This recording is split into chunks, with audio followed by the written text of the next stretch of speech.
So we had twins. So he's not just a legend, he's an overachiever. So I cut everything down for me. I opened my first karate studio in 1962. I may lose another tournament, but I'll never lose the same way twice. Before the match, I told Skipper, I have my first part in a movie tomorrow. So would you just beat on my body? but try not to hit me in the face. So how military influenced your leadership qualities? I went in as a boy and came out as a man.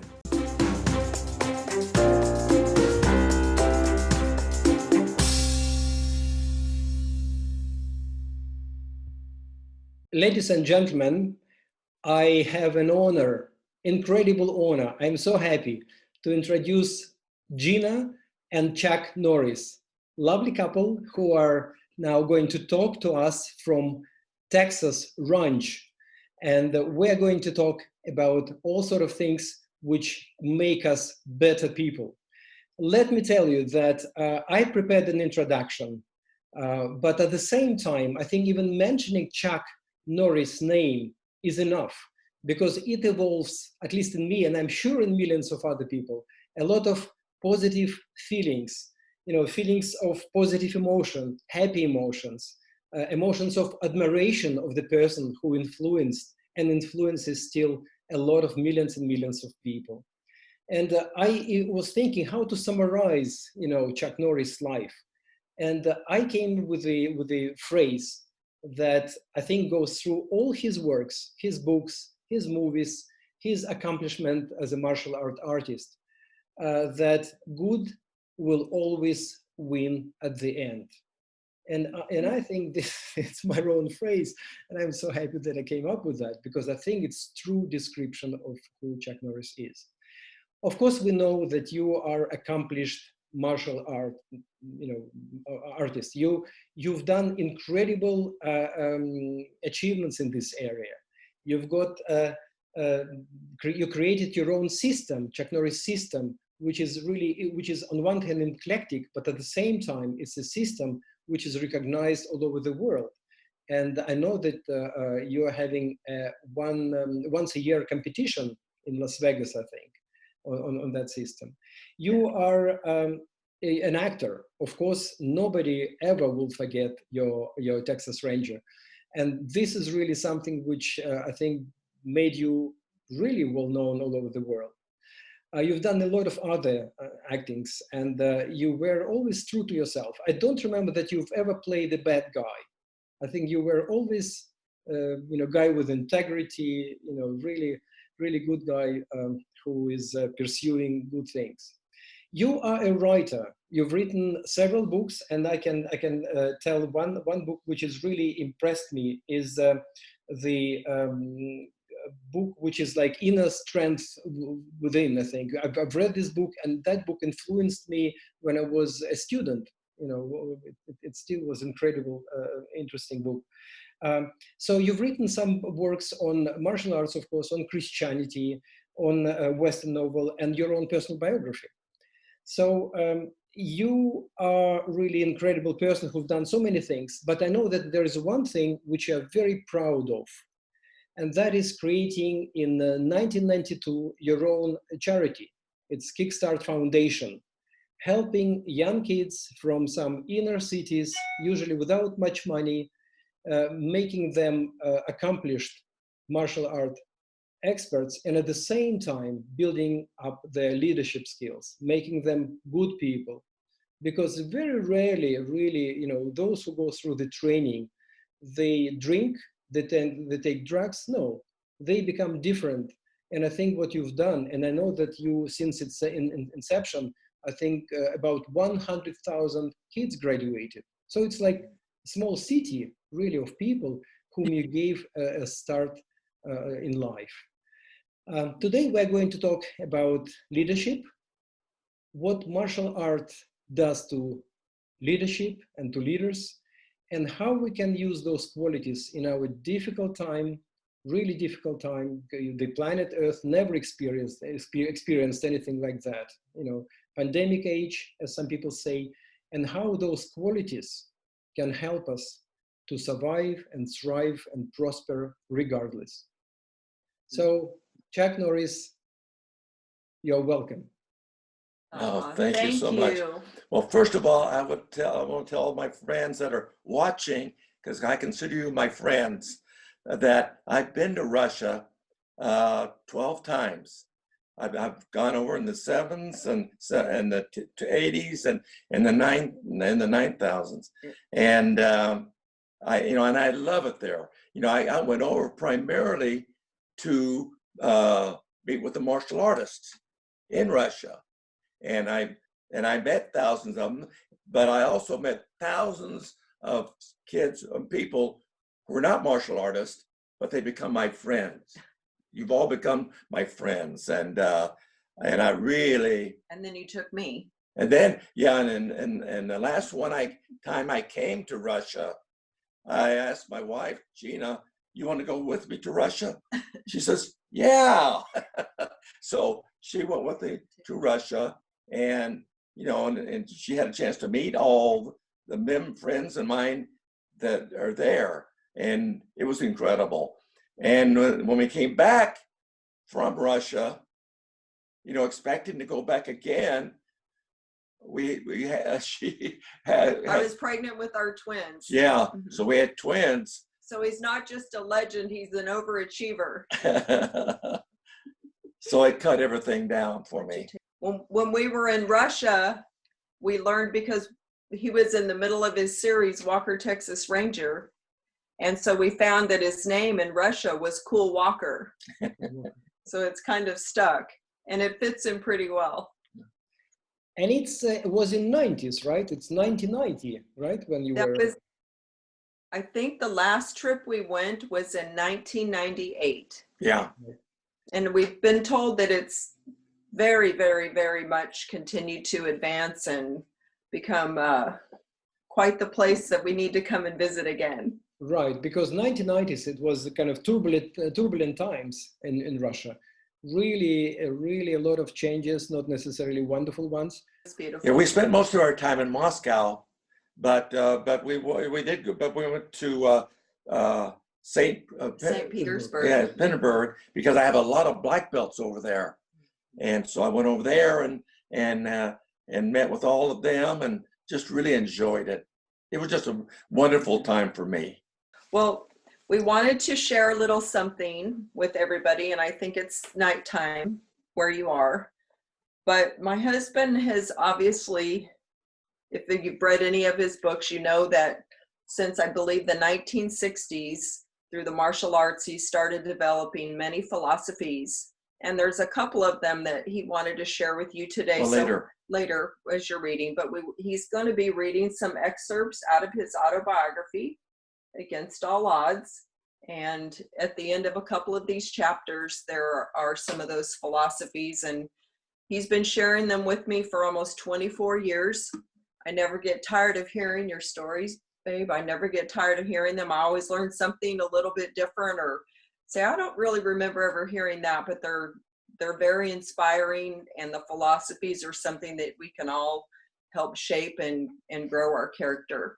Yeah, and for the martial artists that are watching this, I want to kind of explain how it all started for me.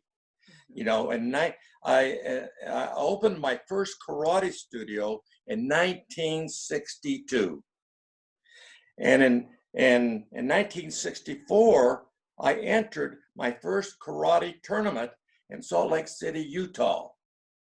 I drove there from Los Angeles with 3 of my students who also planned to compete. The trip took 16 hours in my old Ford Falcon, and we almost didn't make it because of a snowstorm we encountered along the way. We arrived a few hours before the tournament was to begin. I warmed up with my students, all of whom were in the beginner and intermediate divisions. I weighed in at 1.5 pounds over the black belt lightweight division, which meant that I'd be fighting as one of the lightest middleweight black belts. I knew I shouldn't have had that big breakfast. In those days, competitors in amateur karate tournaments fought bare-fisted and barefooted. We were allowed to inflict medium contact to the body, but no contact to the face. Obviously, accidents sometimes happen in karate matches, but that is not the intent of the competition. For instance, during my competitive years, I had my nose broken 3 times, cracked several bones in my body, and endured an untold number of bruises. The matches were hotly contested, but when the smoke from the heavy competition cleared, my 3 students had won, and I had lost. I was still smarting within all as I drove all the way back to Los Angeles, my students clinging to their trophies and reliving the highlights of their victorious matches. I bet you could see it like it was yesterday. Meanwhile, I mulled over how I had lost. I decided then and there, I may lose another tournament, but I'll never lose the same way twice. I was scheduled to fight again in the internationals on August 12, 1967, biggest tournament in the world. The previous year, I had won the middleweight division, but lost the grand championship. My goal this time was to win it all. I fought 11 matches and won them all, winning the middleweight division. I had to fight Joe Louis, who's the heavyweight, for the grand championship. I bet a lot of them remember Joe. I beat Joe and won the grand championship. I had been an incredible year. This has been an incredible year for me as a competitor. I was undefeated throughout 1967, having won more than 30 tournaments, and was rated the #1 fighter by Black Belt magazine.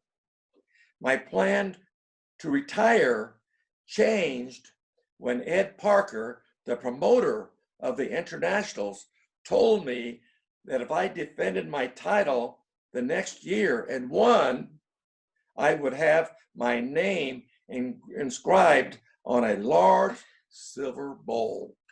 You just had that. But nobody had ever won the internationals 2 years in a row, and I just had to have my name on that silver bowl. Shortly before the 1968 internationals, I received a call from Bruce Lee, who told me that he had been signed as a stunt coordinator for a film called The Wrecking Crew, starring Dean Martin and Elke Summer. There's a small role in it that I think you'd be good for, Bruce said. You'd play Elke's bodyguard, fight Dean Martin, and have 1 line of dialogue.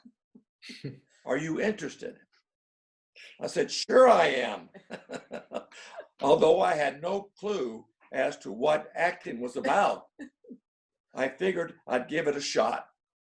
Bruce told me the date that I was to report on the set. It was the day after the internationals. When I stepped, now it's the internationals. When I stepped into the ring at the internationals, I was in peak condition. I was to fight Skipper Mullins, the #3 national rated fighter from Texas, for the grand championship. Although Skipper had the baby-faced look of a teenager, he stood about 6'3" tall and was a tough competitor. He was also a good friend who trained occasionally at my studio. I had beaten Skipper 5 times in previous tournaments, but Skipper was not a fighter to take lightly. Mm-hmm. Every match we had was very, very close. He was rated #3 for good reason. In the locker room before the match, I told Skipper, I have my first part in a movie tomorrow. So would you just beat on my body, but try not to hit me in the face. I don't want to go to on the set looking like I've been in a brawl. Skipper smiled. Okay, he said, but you'll owe me one. Skipper and I met in the center of the ring and bowed. Skipper was famous for his kicks and rarely used his hands. I knew that one of his favorite opening moves was a 45-degree roundhouse kick. All the martial artists will understand this. I blocked it just as I had in previous fights. But this time, Skipper followed up with a back fist, a technique he had never used on me before. I never saw his fist coming, and it caught me flush on my left eye. I knew I was going to have a real shiner. I defeated Skipper for the grand championship. My name was inscribed on the large silver bowl, but I had something else, the bowl to remind me of my victory. The next day I showed up on the film set with a shiner that took a makeup artist an hour to hide it. I was fascinated as I entered the film studio to prepare for my film debut. I had never really been on a film set before, and I wasn't quite sure what to expect. The studio was a large complex. Dozens of people were hustling in every direction like a bunch of workout ants. And I wondered how they possibly made a movie out of all this chaos. Eventually, the director took charge, and we got down to work. My film debut consisted of only one line of dialogue. As Dean Martin entered the nightclub, I was to step in front of him and say, "May I, Mr. Helm?" That was my one line. I was to open the palm of my hand, which meant I wanted him to hand me his gun before he walked into a booth where Elkie Summer and Nigel Green were sitting. The sequence was to end with a fight between Dean and me. When the cameras started to roll, Dean entered on cue. As he came close to me, I could feel my throat tightening and tightening up and my body getting rigid. My one line came out in a whisper, "May I, Mr. Helm?" Dean didn't seem to notice my hoarseness and dutifully gave me the pistol. I thought, there goes my movie career. I couldn't even say one line. Luckily, the director couldn't have cared less about my line, as long as it led to a fight. Mhm. Next, we started the fight scene. Dean was to be photographed in the first part of the fight and then be doubled by Mike Stone, a karate expert, which many of you will know. For the opening shot, I was supposed to throw a spinning heel kick over Dean's head. I asked him how far he planned to drop so I could calculate how close I could kick over his head. He told me not to worry. He had dropped way down and bent his knees about half to the floor. The director called action, and I sprang into my role. There was only one problem. Dean forgot to bend his knees. I hit him flush on the shoulder and sent him flying across the set.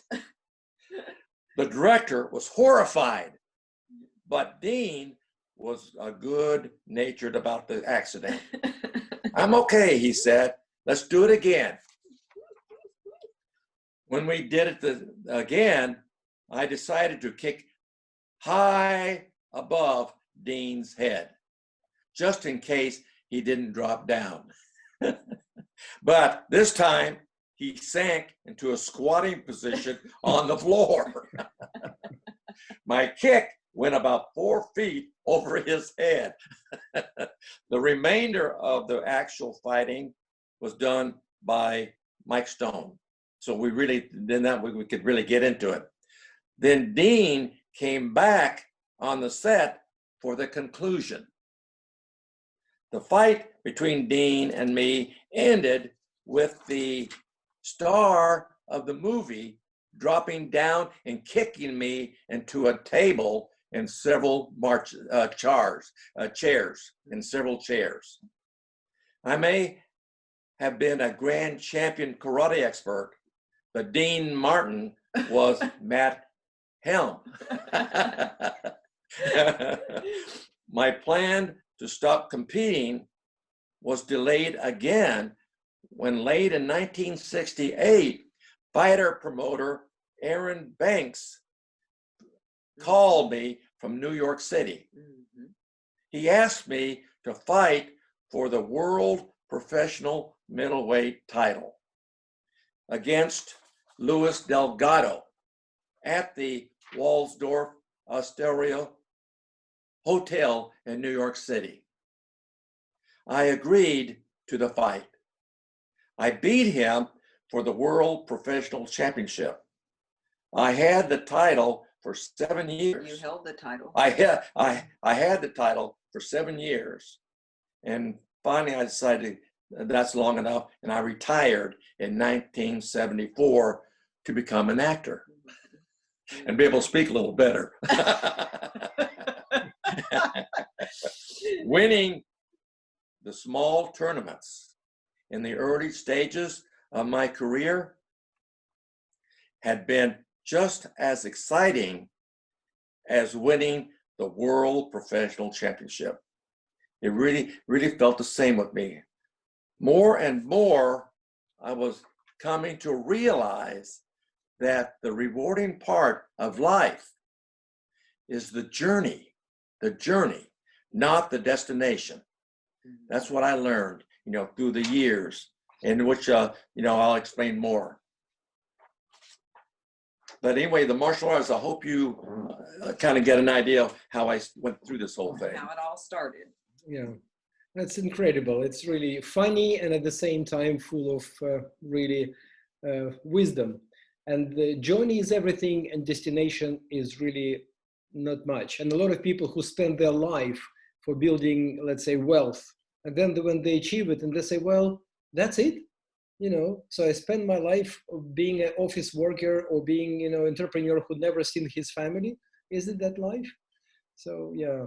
But at the same time, you're absolutely right. Sometimes I remember my first 5 rubles I earned, and I remember that and the emotions and feelings. And I don't remember bigger money, which I earned later on. I don't, so the same, winning small things sometimes gives you more satisfaction than winning some. Exactly. The middle. But I know that you were at school, you were called shy kid. That's the least kind of definition of you, I would say, shy kid, that you were feeling very shy, that you, in your autobiography, you were saying that you felt that you cannot excel at anything. So you were Yeah. really, Oh, yeah. how come Yeah, that, the first thing of is, all, people don't believe this, but I was shy for many, many years. My advice is to keep forcing yourself to do things that would help you overcome your shyness. That's what I did. What most people don't know is that I grew up an extremely shy kid who would never talk in class and was too afraid to even raise my hand to ask a question for fear of being embarrassed. When I decided to open my first karate school, I needed to figure out how to get students to enroll. So I handed out flyers inviting people to come to my demonstration. I realized I was going to need to give a speech before the demonstration, that I was going to have to talk to them. And I'd never done that before. So I wrote out a full-page speech and practiced it for 2 years. Or 2 I mean, weeks. 4 weeks rather, for 2 weeks. I could say it forward and backward.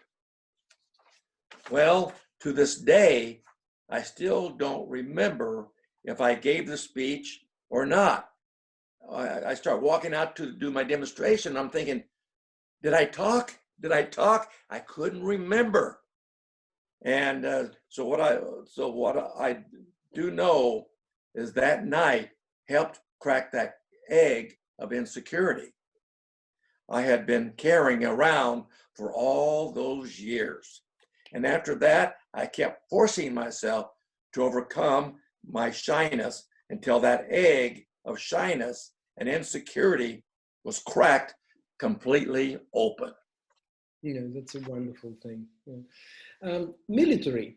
I know that you, attribute a lot of your character, your personality, that you were in the Air Force, in military Air Force. So how military influenced your leadership qualities? Well, I joined the military right out of high school. I did not know what I wanted to do yet, but my plan was to eventually become a police officer. So while stationed on Osan Air Base in Korea, I served as an Air Force policeman. Not only was I in another country, halfway around the world, but I was on my own in a country that spoke in different languages. Mm-hmm. It was a time that forced me to grow up. I learn really responsibility and become accountability. I went in as a boy and came out as a man. Right. Well, a lot of people can say that army, actually, good army, can make a man out of a boy. That's absolutely true. Now you became a businessman. I mean, you opened, I think, 32 schools across the United States of karate. Yep. And you may ask you, I mean, what was the most difficult and the most rewarding part of that part of your life? This is a known topic, as I have written and spoken about it many times over the years. After I opened my karate schools, I had a group of businessmen that came to me and wanted to buy my business and open Chuck Norris karate schools all over the United States. I was excited about the business opportunity, so I said yes. Well, a few years later, the schools were about to go bankrupt. Mm-hmm. and the businessmen were nowhere around because I did not want a bankrupt on my bankruptcy on my credit report. I ruined my reputation. I worked with the bank, and after 4 years, I paid back every penny of debt that was owed by the businessmen I had trusted. Well, it was a long, hard 4 years. It taught me a lot about hard work and determination. It also showed me how extremely important it is to properly vet out those you would consider doing business with and weigh the risks beforehand. So it was a sad story then, right? It was a sad story in a way. Tough, but I learned.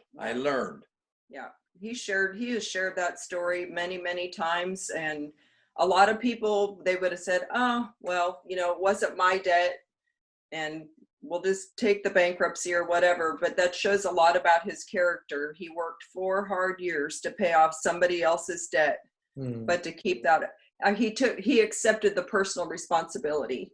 It was a decision that he made, but it paid off. That's wonderful. And that's probably kind of something about losses, because sometimes we are talking about winning and our victories, but very often our character is shaped by losses like that.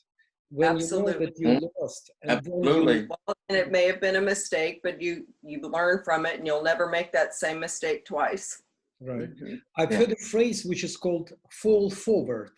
So when you fall, not fall backwards and being helpless, but fall forward. So you learn and you move forward. And I love that. Exactly right. It was definitely a learning lesson. Yeah. When you started your martial art, because you accomplished 10th degree belt in Chun Kuk Do, 9th degree belt in Tan Song Do, 8th degree belt, I think the highest in the world, in Taekwondo. And what actually moved you to become a martial artist? So why did you start it in the first place? Were you too shy and you wanted to become stronger, or what?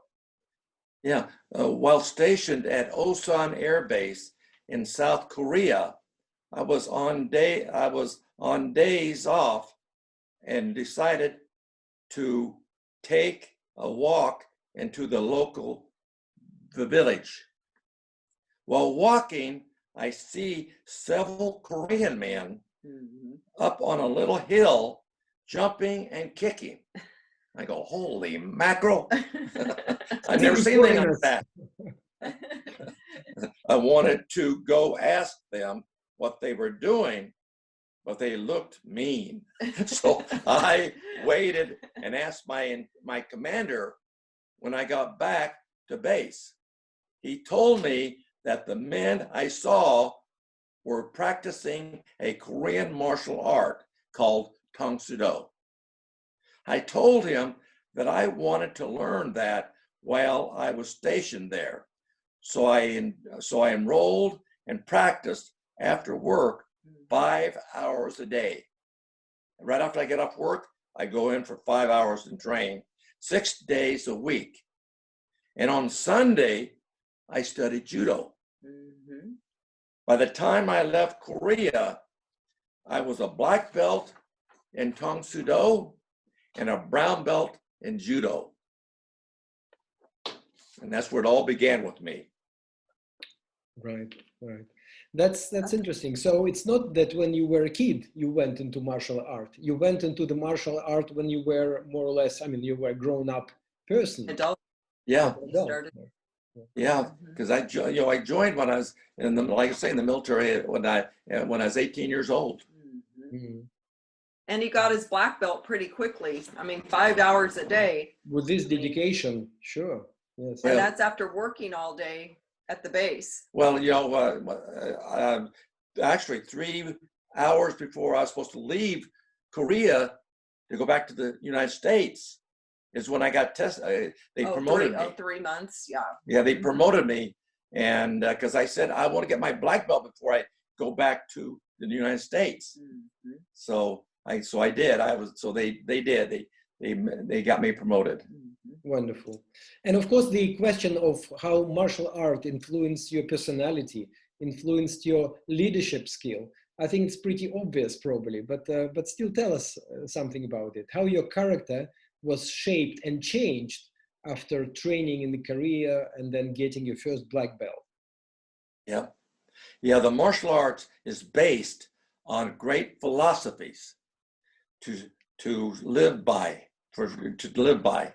The philosophies of the martial arts help instill and build strong moral character, as all the students martial arts that are watching know that any person needs in order to succeed at anything in life, from relationship at home to business relationships and everything in between. That's what the martial arts is all about. You know, it turned my whole life around. Right. The martial arts turned my whole life around. Right. Interesting that in a lot of movies and stories, usually there is an old master which acts as a mentor to young kids. And did you have someone like that in your life? I mean, you became a mentor yourself to millions of kids, but now did you have yourself a mentor? And that's a great question. Martial arts. I mean, John Wayne, because I grew up without a real father figure, the actors on the big screen, like John Wayne and Jimmy Stewart, became my role models. They really did. I believe it is very important, especially today, for young people to have role models to look up to that will help guide and shape them into people of strong moral character. And that's what it's all about with me. That's what our life is all about now, is getting these people, these young people, going in the right direction of life. But what most people didn't know about you is that you grew up really without a father figure. And so those cowboy heroes on the screen, you would go collect pop bottles and scrap metal just to get enough money to go to the movie theater. And you would sit there and he would see John Wayne on the screen and you would dream about what it would be like to have somebody like him. And amazing. He looks just like my father, looks like my real dad, amazingly. And it's interesting. Some people say, well, I don't have a role model, but you can find a role model in books. You can find a role model in the movies. And I think it's really, and this is important. I mean, I never forget, people can say, older people say, you're good.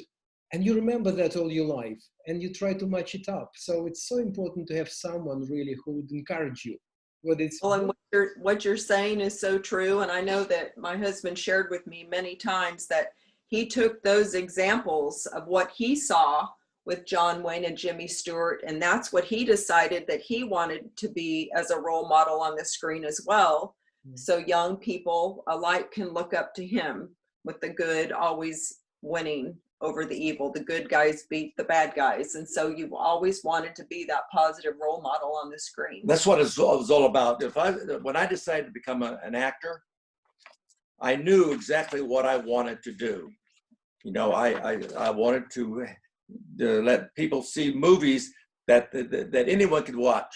Yeah, and you're going to tell But anyway, I'll explain all that later. It's interesting because there are sometimes modern movies. Sometimes you don't know who the hell you want to copy. Who is the role model? Everybody's a bad guy. You know what I mean? Maybe I'm simplifying things, but like John Wayne, it's like really a character. And you want to be like him. And nowadays it's really so confusing, I think, for younger people. Yeah. Okay, so you created your own martial arts system. Why is that? Why did you do that? your own system? Because Well, there are so many. Yeah. Well, after I got back from Korea and was a black belt in Chun Kuk Do, I wanted to start training with the best martial artists in different styles, so I could better my skills and knowledge. It was then that I was able to blend the best of each style I had trained in and created my own style called Chun Kuk Do, which means universal way. Encompassing it all. The style is now officially called the Chuck Norris system under my United Fighting Arts Federation. I hold an annual UFAF convention in Las Vegas every July. My black belts come in from all over the world to compete, and it is very special. That's what I'm saying. A lot of the black belts from Russia came over and participated in the convention. In fact, it's pretty exciting. You'll have to come. In fact, two of them won whole championship. The black belts that came over cleaned up. Great big trophies. Yeah, fantastic. Yes, yes. There is a brotherhood of karate men all over the world. I mean, so that's absolutely true. Yeah, it really is. It really is. Yeah. And Chuck, do you mind if we move to your acting? Because we Sure. spoke about your losses. I mean, your acting. What is your favorite role? May I ask you? I mean, you were playing in many movies, and of course, apart from Texas Ranger, you were, acting in many movies. So, what is your sort of something you remember the most and enjoyed the most? Was it Texas Ranger? Oh, when I was teaching martial arts to actor Steve McQueen, I hope you remember him. Steve McQueen. Oh, fantastic guy. Yeah, I know him. I love him. Oh man, incredible man. Incredible man. He asked me one day if I had ever considered acting. This before I was just teaching then. I laughed and said, Steve, I never even had a high school play. I wouldn't even know what makes you think I could act? He said, I don't know, but I think you might have a real shot at it, but only the camera will decide. After that, I did some research and found an acting school that would allow me to use my GI Bill, because I had no money. I went broke. And so my GI Bill to enroll, and that's when I started. Yeah. So do you like acting? Do you like, movies? I mean, I know that you like fighting, but do you like actually being on the, stage, on the, on the set? Do you like it? Why don't you tell them about Walker and how it all started? Yes. Okay, here, let me. Right here. What? When I got here? Mm-hmm. When I got the call to play Cordell Walker in Walker, Texas Ranger, I knew I wanted a show the whole family could watch. Enough action for the men to watch, but not to the point that kids couldn't watch, and to have a relationship between Walker and Alex that the women would want to watch, but nothing inappropriate. So the whole family could enjoy. We tried to always have a positive message in it, where good always wins over evil. And many of the episodes were faith-based. Those episodes were some of the highest rated shows I did. I would say that on my film and TV career, Walker, Texas Ranger was by far the most rewarding of them all. And I would like to say when I was in doing a movie, when they called me and asked me if I'd be interested in doing this series, And so I've been offered a series before, but with this one, I thought, if I'm going to do one, That's the one. this is the kind of movie I would like to do as a series. And they said, so anyway, so I went there and they said, well, here's what we want you to do. We want you to do things like this. I said, no. You just explained. No, I didn't. If you've seen the movies I've done, I never did anything bad. Yeah, that's true. I never did anything bad. And if I do a series, I will never do anything illegal or bad. So it would be like this one. So what was your favorite role? Mm-hmm.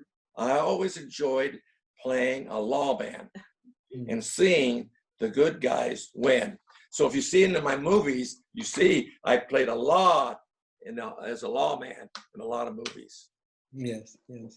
Yeah, so you believe in, power when people really do things right. And if they do things wrong, which is against humanity, when they do bad things, so they are caught and punished.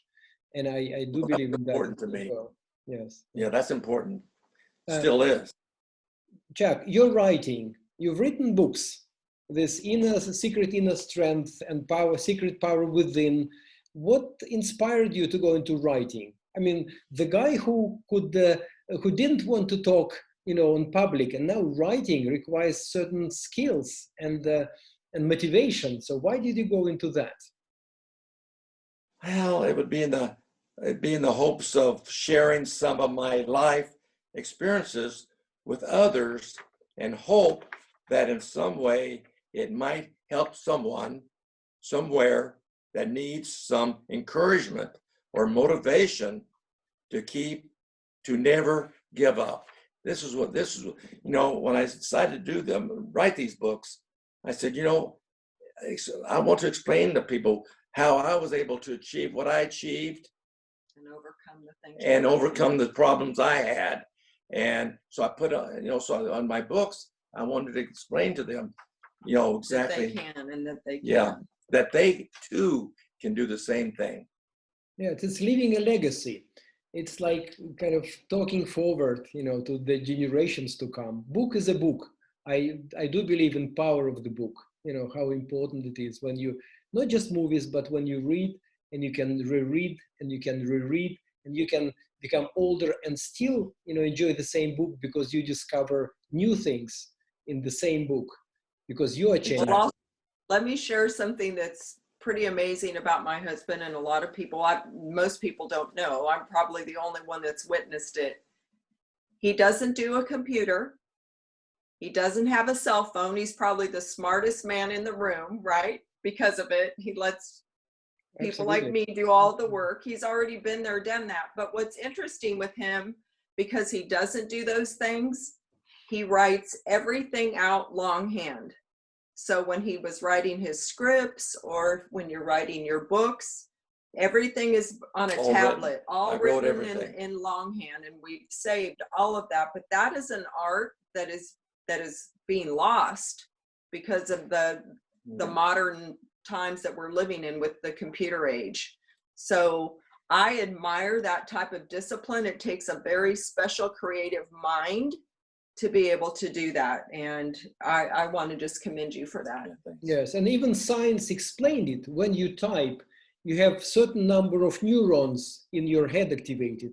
When you write with your hand or with a pencil, it's like millions and zillions more. So they say even not to get all this Alzheimer's or disease or something, is you have to write, not to type. And he would have to do that. He would have to do that because he was a visual fighter. Mm-hmm. So he would study his opponent and he would already visualize how he was going to beat them before he ever fought them. Well, it was the same with Walker, Texas Ranger in his movies. He would visualize how he could see the movie playing out in his mind. And then he would have to quickly get it out of the mind and on the paper. Right, interesting.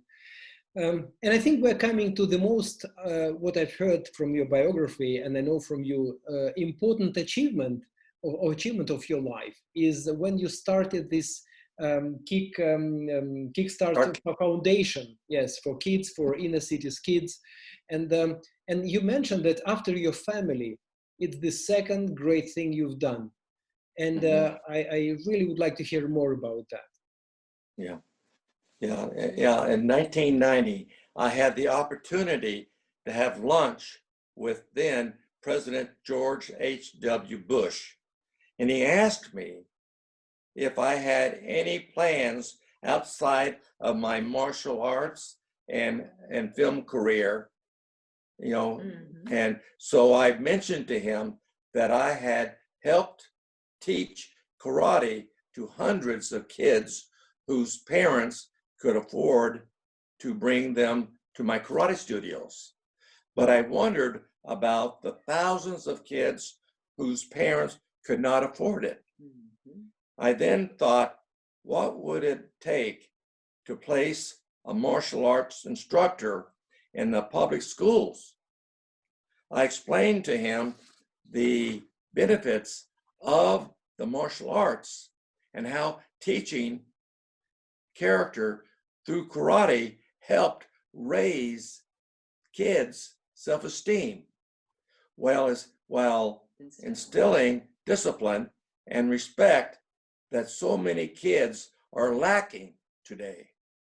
He asked me why I hadn't done it.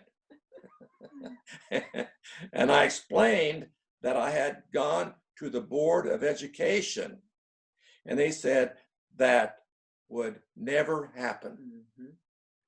They thought it would teach bad kids to be worse. So then President Bush said, maybe I can help you get you out of there, help you out there. He said to me, let's start in Houston. And I said, okay. So in 1992, we started the program with 150 kids in our first middle school in Houston, Texas, in one of the toughest areas. Today, almost 30 years later, KickStart Kids has graduated more than 100,000 kids, with many going on to college and becoming successful in their own right. And I'd like to explain something. Many of these kids that are going with us, many of them are gang members. Yeah. And so they have to break off from the gangs to be with our KickStart Kids. And so in Houston, and one of them, we start in the 6th grade. That's where we start them. Middle school. And so one of the kids who was a member, a ganger, decided he wanted to become in KickStart Kids. And he knew that he had to get away from the gang. And 3 of the guys that were with him in the gang said, if you leave, we're going to beat you up. Well, anyway, so he comes and he joins, and then we have black belts in each school. So he told the black belt, what had happened, that they're going to beat him up. And he said, well, you go to the base, go to the principal's office, and tell them. And so anyway, he started walking down there, and the 3 guys grabbed him, threw him against the wall, and we're going to beat him up. And when this started, one of our 8th graders, who's been with us for 3 years, who's getting close to black belt, is walking down, and he sees this happening. And so he walks up to them, to the 3 guys that are getting ready to beat our guy up, and says, what's going on here? And he said, well, nothing with you, because he's big. He's a big kid, 6th grader, and big and tough. And they said, well, not with you, just with him. He said, well, if you have a problem with him, then you've got a problem with me. So what are you going to do about it? And they look at him, and they didn't want to mess with him, and they take off running and ran off and left him alone after that. So when he got rid of the bad gang, the KickStart Kids group became his new family. Right. And 20 of them, after graduating from college, came to me and said, we would like to teach KickStart Kids. I said, that's great, people. I mean, men and women. I said, that's great. I said, but you only make 5,000 a year. 50,000 a year. And said, you could make hundreds of thousands, from what you had, your college. And they said, look, money's not important to us. You saved us, and we want to save others. We want to pay it forward. So they all joined teaching, and now they're the leaders of our KickStart Kids. Yeah. And so you've always said that the instructors really are your heroes. Yeah, and now as far they're your heroes. They're my heroes. All these people they're my heroes. Yeah, wonderful story and wonderful example to all of us. To all the famous people. When you really share, when you help younger people, to become really better person, I think that's what most you can wish for. I think that's great. And when you do it to one person is great, but when you do it to 100,000 people, it's really, feeling must be overwhelming. So really respect and thank you very much for this. Now, my last question would be dealing obviously with something which is very difficult to avoid, this pandemic age, this virus, COVID-19, isolation and difficult, time for a lot of people who lost their jobs, who have to be on quarantine, sitting at home without friends, families, those who lost their loved ones. And my question would be, what you were teaching in your style, in your code of honor, in your rules, in your karate system, Chun Kuk Do, how can it be applied to current situation? What you would advise to people, who are going through a really difficult time, as the whole planet really is having all these difficult times? What you would suggest?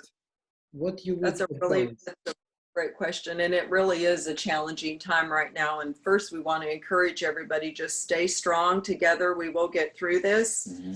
He's going to read you his principles for life. Yes. This is in small print, so he's going to read that, but he started pinning these, again, his philosophies. He started back in the 60s. Pinning these principles. When I first started my karate, I started putting these together, growing over the years. And we hope that it will help you and encourage you as much as it has us. Yeah, and so these are the principles that I live by. I will develop myself to the maximum of my potential in all ways. I will forget the mistakes of the past and press on the greater achievements. I will always be in a positive frame of mind and convey this feeling to every person that I meet. I will continually work as I did at developing love, happiness, and loyalty to my family, and acknowledge that no other success can compensate for failure at home. Brilliant. Yeah. I will work for the good in all people and make them feel worthwhile, which is very important to me. 5. If I have nothing good to say about a person, I will say nothing. I will give so much time to the improvement of myself that I will have no time to criticize others. I will always be enthusiastic about the success of others as I am about my own. I will maintain an attitude of open-mindedness toward another person's viewpoint, while still holding fast to what I know to be true and honest. And number 10. I will always have respect for those in authority and demonstrate this respect at all times. And through the last 2, I will always remain loyal to God, my country, my family, and my friends. And you're my friends. You're all my friends. I will remain highly goal-oriented throughout my life because that positive attitude helps my family, my country, and myself. And that's what I live by. Thank you so much. And some people say that Zoom cannot convey this energy, but it can. It can. I'm sure the viewers and myself, I mean, of course, it's easy to say, it's difficult to live by those principles. We have to really be conscious, to be aware of them, but it's so wonderful. And I think it's really essence of how people should live and should behave. So, absolutely. yeah, and on behalf of my viewers, I wish you, your lovely family, and I know about your kids and about your, other things. And you, Gina, you are the most beautiful woman I think I've met. So if you excuse me, I'm far away from Chuck to give me a round kick for that. But well, thank you so much. thank you. I just want to say to everyone that's watching this that you're my friend, And we love you all. And my God, my best to all of you. And we love you all. Yeah, we do. We love you guys. Thank you very much. Okay, take good care of yourself. We'll see you soon. Okay. Bye-bye. Bye-bye.